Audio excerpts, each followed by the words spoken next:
프랑스 여성이 비틀비틀 걸어가고 있습니다. 그때 한국 아주머니가 다가와 무언가 말을 합니다.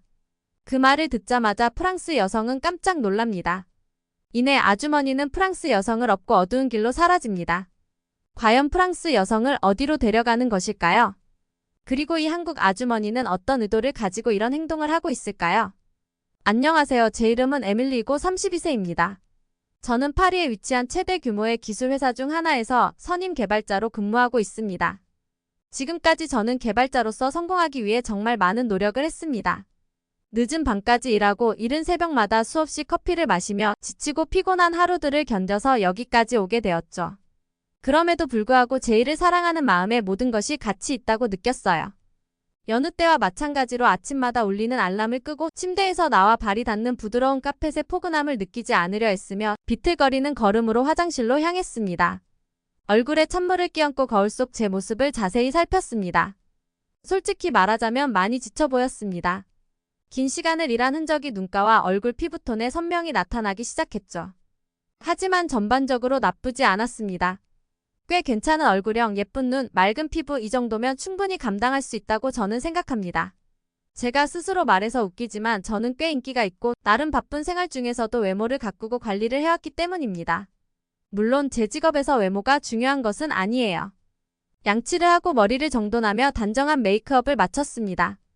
그 다음 전문적이면서도 과하지 않은 스타일의 슈트를 선택했습니다. 멋진 블라우스와 잘 맞는 바지 그리고 편한 플랫 슈즈를 착용했죠. 곧이어 저는 따뜻한 커피를 담은 보온병을 챙겨 지하철역으로 발걸음을 옮겼습니다. 출근 시간대가 시작되어 사람들이 붐비기 시작했고 저는 출근하는 다른 사람들과 함께 지하철에 올랐습니다. 지하철 안은 어김없이 꽉 찼고 저는 구김짐이 가득한 정장을 입은 남성과 책에 빠져있는 노년의 여성 사이에 서 있었습니다. 파리의 지하철은 늘 바쁘게 움직이며 저는 이 출근길의 일부가 되어 있었습니다. 기차가 터널을 지나는 동안 저는 휴대폰을 꺼내 업무 이메일을 확인했습니다. 수많은 이메일이 있었고 긴급 프로젝트 업데이트, 버그 리포트, 팀원들의 질문 등 해야 할 일이 산더미였습니다. 그러나 솔직히 말하면 저는 그 모든 혼란을 즐기고 있었습니다. 문제를 해결하며 느끼는 압박감 속에서 오는 만족감이 있으니까요. 마치 복잡한 퍼즐을 앞에 두고 꼭 해결해야겠다는 결심을 하듯 저는 어느새 사무실에 도착해 그날 해야 할 일에 대한 준비를 마쳤습니다. 제 일을 하는 것에 대한 애정은 모든 어려움을 넘어섭니다. 혁신적인 아이디어를 가진 뛰어난 동료들과 함께 일한다는 것은 정말로 흥미진진한 일입니다. 처음 이 경로를 시작했을 때부터 많은 변화가 있었지만 저는 제가 걸어온 길을 자랑스럽게 생각하며 때로는 제 관점이 어린 시절 영향으로 다소 전통적이고 구식일 수 있다는 것을 종종 인지합니다. 어린 시절 저는 할아버지와 매우 가까웠습니다. 할아버지는 훌륭한 분이셨지만 어떤 면에서는 전통적인 생각을 가지고 계셨어요. 특히 프랑스의 우월성을 강조하고 비서구권 국가들, 특히 한국과 같은 국가들이 기술과 혁신에서 프랑스의 뒤를 따르려 한다고 생각하셨죠. 어릴 적에는 할아버지의 그런 의견을 별다른 의문 없이 수용했던 것 같습니다. 한국이 기술적으로 얼마나 뒤처져 있다고 생각하며 프랑스의 추종을 받는다고 비웃었던 기억이 아직도 납니다. 제가 가진 깊은 뿌리의 편견은 결코 자랑스러운 것이 아닙니다. 그것은 전혀 타당하지 않아요. 여성으로서 남성이 지배하는 개발자의 세계에서 여러 가지 편견과 싸워야 하기 때문이죠. 만약 남성 동료들이 제 성별 때문에 제 능력을 과소평가한다면 그것이 얼마나 화가 나는 일인지 상상해보세요. 그런데도 저는 아직 제대로 알지도 못하는 나라 전체에 대해 섣불리 판단을 내리고 있었어요. 이것이 위선적이라고 생각하지 않을 수 없죠.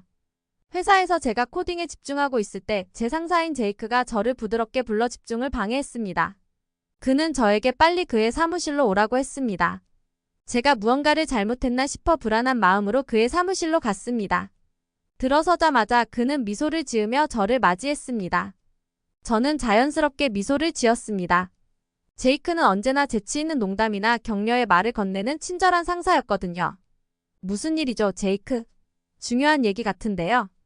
제가 물었습니다. 네, 정말 중요한 소식이에요. 그는 밝게 웃으며 대답했습니다. 믿기 어려울 거예요. 하지만 우리에게 한 대기업으로부터 최신 AI 프로젝트의 파트너로 함께해달라는 제안을 받았어요. 그리고 더 좋은 소식은 이 프로젝트를 당신이 이끌어주길 바란다는 겁니다. 제 입이 다물어지지 않을 정도로 놀랐습니다. 대규모 국제 프로젝트의 리더로 선정되다니 제 커리어에서 항상 꿈꿔왔던 엄청난 기회였죠. 그러나 제이크는 이어서 한 가지를 더 언급했습니다. 작은 문제가 하나 있어요. 그는 약간 머뭇거리는 듯한 표정으로 말했습니다. 우리가 협력하게 될 회사가 서울에 본부를 두고 있습니다. 그러니까 이 프로젝트를 시작하기 위해서는 몇 달 동안 한국으로 이동해야 해요. 잠깐 서울이요? 한국이라고요? 제가 대답했습니다. 할아버지가 기술적으로 뒤떨어졌다고 비웃었던 바로 그곳 한국에 가서 일을 해야 한다니 좋으면서도 당황스러웠습니다. 제가 평생 고민 없이 단정 지어버린 한국에 가서 일을 한다니 지금 장난하시는 건가요? 라고 저는 반은 농담 삼아 말했습니다. 그러나 제이크의 얼굴에는 진지함이 가득했습니다. 아니 장난이 아니에요, 에밀리. 이건 진짜이고 당신과 우리 회사에게 진정으로 큰 영향을 미칠 수 있는 엄청난 기회입니다. 업계 최고의 전문가들과 함께 일할 기회죠. 저는 당신이 좋아할 거라고 생각했어요. 저는 대답했습니다. 맞아요. 다만 약간 혼란스러울 뿐입니다. 그때 제 마음속에서 뒤엉키는 감정을 단어로 표현하기 어려웠어요. 충격, 의심, 약간의 공포감, 그리고 솔직히 말하면 강한 거부감도 느껴졌어요. 평생 경멸해왔던 나라로 가야 한다는 생각에 제 인생을 근본부터 바꿔야 한다는 생각이 들었어요. 그러나 제이크의 기대에 찬 시선을 보며 준비가 되었건 안 되었건 이 사건이 현실로 다가오고 있음을 느꼈습니다. 결정은 이미 내려졌습니다. 내면의 한 부분에서는 이 기회를 거부하고 싶었지만 이런 기회를 놓칠 수 없다는 것을 알고 있었어요. 이를 거부한다면 제 평판과 경력에 심각한 영향을 줄 수 있으니까요. 그래서 저는 깊게 숨을 들이쉬고 가능한 가장 진심 어린 미소를 지으며 와우, 이건 정말 대단한 기회네요. 이 프로젝트를 이끌게 되어 영광입니다. 성공을 위해 최선을 다하겠습니다. 라고 말했습니다. 저는 프랑스를 떠나 친숙했던 모든 것과 모든 사람들로부터 멀어지게 되었죠. 몇 달 동안 전혀 낯선 환경에서 새로운 사람들과 프로젝트를 진행해야 한다는 사실이 동시에 두렵고 설레게 했습니다. 제이크의 사무실을 나서며 제 책상으로 돌아가는 길에 멍하게 생각에 잠겼습니다. 이번 서울행은 분명히 예상치 못한 전환점이었습니다. 그러나 어쩌면 이 경험을 통해 무언가 새로운 것을 발견할 수 있을지도 모르겠다는 생각이 들었습니다. 긍정적으로 생각하기로 마음먹었습니다. 선입견을 내려놓고 새로운 경험과 관점에 마음을 열기로 했죠. 이것이 쉽지 않을 것임을 잘 알고 있습니다. 문화적 충돌과 여러 도전에 직면할 것이라는 것도요. 하지만 그 긴장 속에서도 설렘을 느끼기 시작했습니다. 이 경험이 제게 변화의 기회가 될 수 있다는 것을 느끼며 이상하게 기대도 되었습니다. 노트북을 켜고 출국하기 전에 해야 할 일들을 정리하며 저는 스스로에게 약속했습니다. 열린 마음과 용기를 가지고 이 모험에 임하겠다고요. 인천국제공항으로 접근하는 비행기 안에서 떨리는 기대감과 함께 설렘을 느꼈습니다. 곧 제 삶의 일부가 될 한국을 처음으로 마주하는 순간이었으니까요. 저는 창가에 얼굴을 밀착시키고 한국의 낯선 풍경을 눈에 담으려고 했습니다. 공항에 도착했을 때 눈앞에 펼쳐진 광경은 제가 생각했던 모습과는 너무나도 달랐습니다. 공항은 매끄러운 성과 높이 솟은 유리 외벽으로 구성된 미래적인 아름다움을 자랑했습니다. 이곳은 교통 허브라기보다는 공상 과학 영화의 세트장처럼 느껴져 현실 속에 있다는 것을 다시 한번 확인해야만 했습니다. 비행기에서 내려 세관을 지나면서 제 마음속의 경외감은 점점 커져만 갔습니다. 공항은 활기차면서도 사람들은 질서정연하게 줄을 서 있었고 공항 직원들은 신속하게 나가는 길을 안내해 주었습니다. 깔끔한 유니폼을 입은 공항 직원들이 지나가며 그들의 따뜻한 미소가 여행으로 지친 저를 반겨주었습니다. 중앙홀에 설치된 다양한 키오스크에서는 와이파이 연결부터 실시간 교통 정보 업데이트, 맞춤형 컨시어지 서비스 추천까지 화면을 한번 터치하는 것만으로 다양한 서비스를 이용할 수 있다고 표시되어 있었습니다. 한국 공항의 서비스는 실로 다양하고 편리함 그 자체였습니다. 기술과 인간의 창의성이 완벽하게 조화를 이루는 듯한 이곳에 도착하니 제가 필요로 하는 것들을 미처 생각하기도 전에 이미 예측하고 충족시켜주는 느낌을 받았습니다. 한국에 대한 제 낡은 고정관념과는 달리 이곳은 완전히 현대적이고 신선한 모습으로 맞이했습니다. 제가 생각했던 후진국 한국은 사실 파리 못지않게 어쩌면 그보다도 더 세련되고 발전된 모습이었습니다. 하지만 정말로 놀란 것은 입국장에 들어서 처음으로 서울의 현대적인 인프라가 실제로 어떻게 작동하는지 목격했을 때였습니다. 세련된 공항철도가 선로를 따라 번개처럼 질주하고 있었습니다. 자동 발권 키오스크와 디지털 노선도 덕분에 시차 적응도 제대로 되지 않은 저 같은 초보 여행자도 쉽게 길을 찾을 수 있었습니다.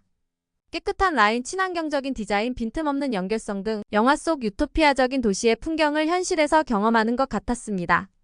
공항의 거대함과 정교함에 압도되어 있을 때 친근한 목소리가 저를 현실로 돌아오게 했습니다. 에밀리 반갑습니다. 고개를 돌리자 제 이름이 적힌 팻말을 든 단정한 차림의 젊은 여성이 보였고 그녀의 미소는 따스하고 친밀했습니다. 저는 바로 그녀에게 다가가 인사를 나누었습니다. 아, 제가 더 일찍 자신을 소개하지 못해 죄송해요. 저는 서울지사에서 근무하는 수지라고 합니다. 그녀는 손을 내밀며 이렇게 말했습니다. 한국에 오신 것을 환영해요. 에밀리 한국까지 오는 동안 여행은 괜찮으셨나요? 여행이 괜찮았다고 표현하기엔 부족해요. 주변의 모든 것이 놀라워서요. 저는 주위를 가리키며 활짝 웃었습니다. 정말 미래 도시 같아요. 서울 전체가 이렇게 멋진 건가요? 아니면 공항만이 외국인을 위한 인상적인 쇼를 하는 건가요? 수지는 눈을 반짝이며 웃었습니다. 아직 아무것도 못 보셨어요. 서울은 여기 살고 있는 한국인들에게조차 항상 새로운 놀라움을 주는 도시입니다. 직접 경험해보세요. 기대하셔도 좋습니다. 저는 기대를 가지고돼 물었습니다. 그럼 스케줄이 어떻게 되나요? 저를 지하의 비밀 기술은 신처로 데려가나요? 코딩 마법사들이 모인 비밀 사회에 저를 입문시키나요? 민서는 제 농담에 크게 웃으며 그 웃음소리가 분주한 중앙홀에 즐겁게 메아리쳤습니다. 아, 그렇게 극적인 건 아닙니다. 하지만 당신의 상상력이 마음에 들어요. 그녀는 윙크하며 출구 쪽으로 따라오라는 손짓을 했습니다. 일단 호텔에 가서 짐을 풀고 잠시 쉬는 게 좋을 거예요. 그 후에 다시 모여서 제대로 된 오리엔테이션을 하고 한국식 바비큐를 맛볼 계획입니다. 긴 시간 동안 비행기를 타고 온 당신에게 활력을 불어넣어줄 진정한 한국식 바비큐를 기대하세요. 외국 분들은 한국식 바비큐를 먹고 다들 극찬을 했답니다.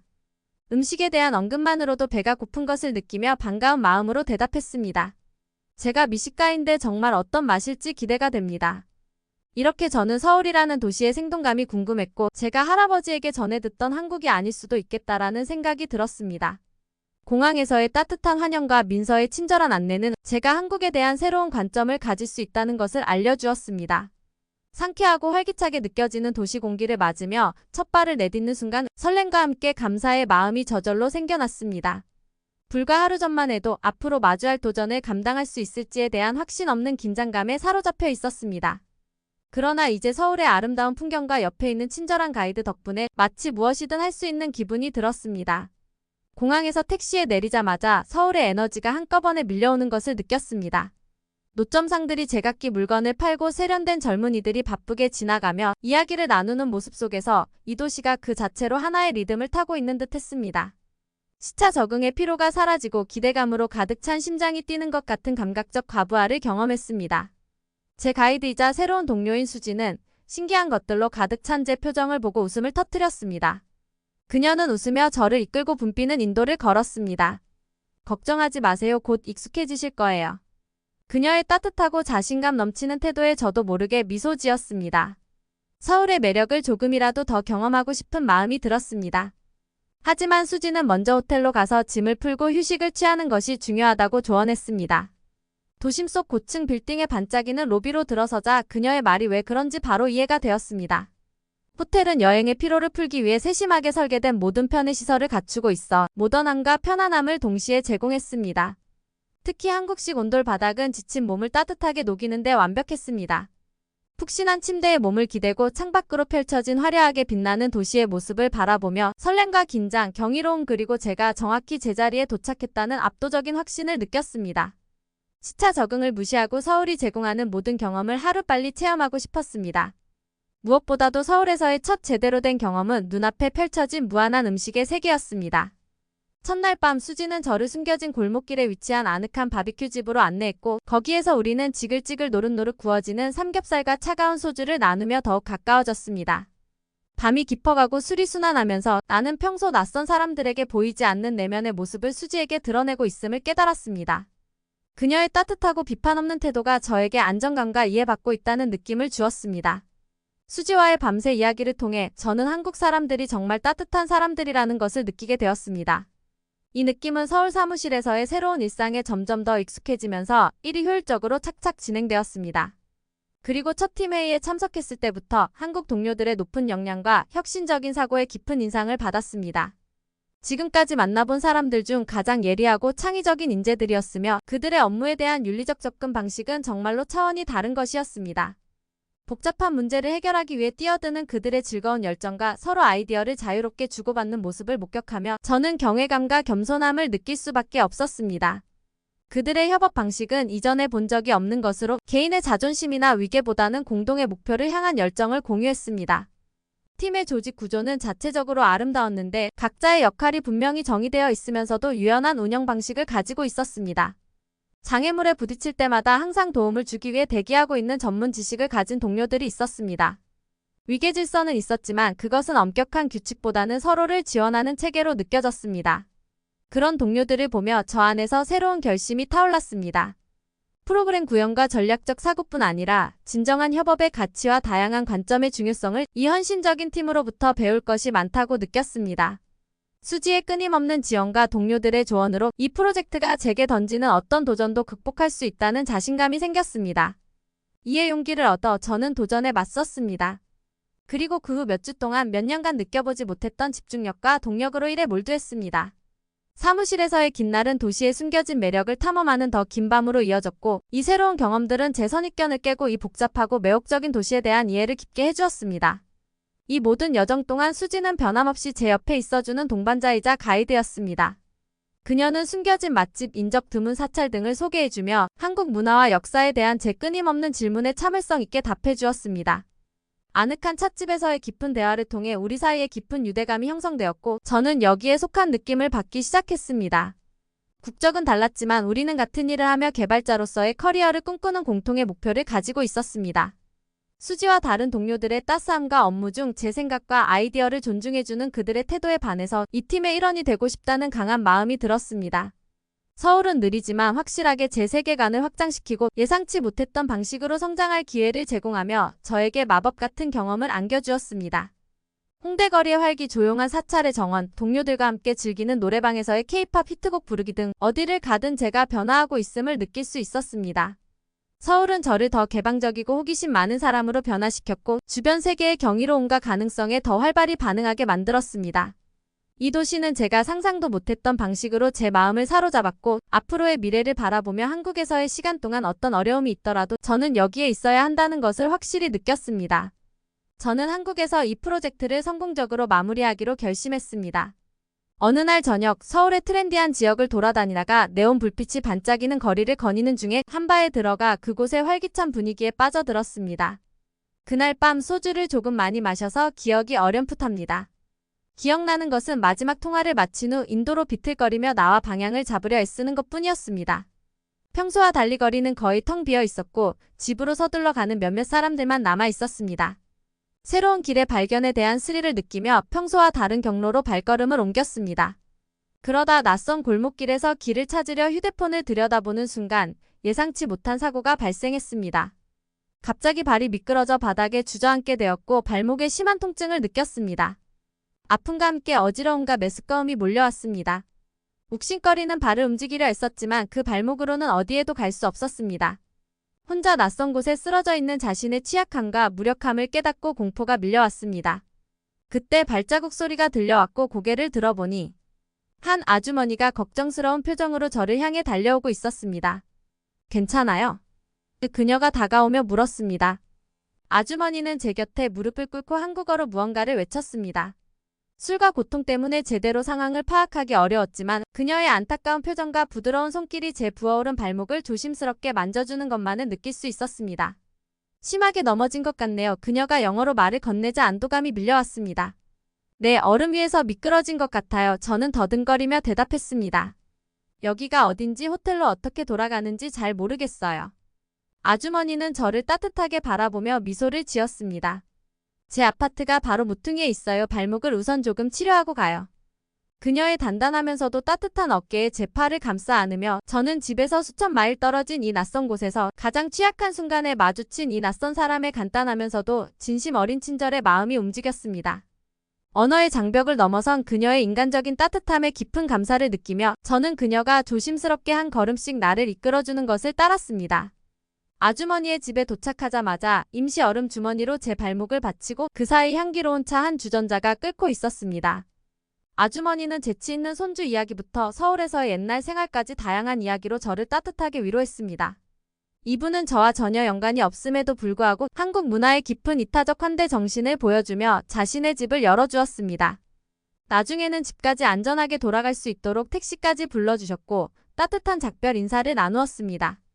택시에 앉아 그분의 넘치는 친절과 따뜻함에 대한 고마움을 느끼며 저는 이 소박한 친절이 얼마나 마음에 들었는지 생각했습니다. 그리고 그 순간 과거의 한국에 대해 가졌던 편견과 무지가 얼마나 부끄러운 것이었는지 깨닫게 되었습니다. 그 밤 잠자리에 들며 저는 이 낯선 도시에서 경험한 인간의 따뜻함과 친절이 얼마나 큰 가치가 있는지 다시 한번 느꼈습니다. 지난날의 지친 모습을 떠올리며 내가 얼마나 편협했는지 자신에게 실망했습니다. 만약 시간을 되돌릴 수 있다면 그 편견 가득 찬 바보에게 세상을 좁게 보지 말라고 충고하고 싶습니다. 한국의 따뜻함과 창의성, 풍부한 역사가 잘못된 과거의 제 세계관을 넓혀줄 수 있도록 말이죠. 그것이 바로 한국이 저에게 준 선물입니다. 상상조차 할 수 없었던 방식으로 제 피부와 영혼 속까지 스며들었습니다. 아니, 제 삶의 캠퍼스에 지워지지 않는 풍부한 문화가 스며들어 지금의 저를 더 생동감 있고 완전하게 만들었습니다. 이 모든 경험이 저를 형성했습니다. 앞으로 어디로 가든 제 마음의 일부는 영원히 여기 한국에 남아있을 것입니다. 컵떡볶이를 맛보며 이제는 제2의 고향처럼 사랑하게 된 이 아름다운 동네를 거닐고 있습니다. 처음엔 잘못 이해했지만 이제는 이곳을 절대로 놓지 않을 것입니다. 매일 아침 한국 회사로 출근하며 동료들의 따뜻함과 뛰어난 업무 능력에 계속해서 감탄하고 있습니다. 한국에서의 경험은 제 커리어에 있어서만이 아니라 제가 세상을 보는 방식을 넓히고 제 자신을 성장시키는 데 큰 도움이 되었습니다. 비록 한국에서 일한 기간은 6개월에 불과하지만 기회가 된다면 언젠가 다시 한국 지사에서 근무하고 싶습니다. 이곳은 제 커리어 발전뿐만 아니라 제 마음을 따뜻하게 해주고 포용해주는 사람들이 있는 나라이니까요. 한국 지사에서 다시 근무할 날을 꿈꾸며 저는 한국어 공부를 열심히 하기로 결심했습니다. 분명히 어려움은 있겠지만 두렵지 않습니다. 왜냐하면 저에게는 친절하고 따뜻한 동료들이 있으니까요. 여태까지 들려드린 사연을 어떻게 들으셨나요? 아직도 해외에서는 한국 문화에 대해 충분히 알지 못하는 경우가 많습니다. 한국에 대한 인식이 전 세계적으로 긍정적으로 변화하기까지 해외에서 감동적인 사연들을 소개해 드리려고 합니다. 채널 구독과 좋아요, 알림 설정으로 앞으로도 흥미로운 이야기들을 놓치지 마세요. 여러분의 관심과 지지에 항상 감사드립니다.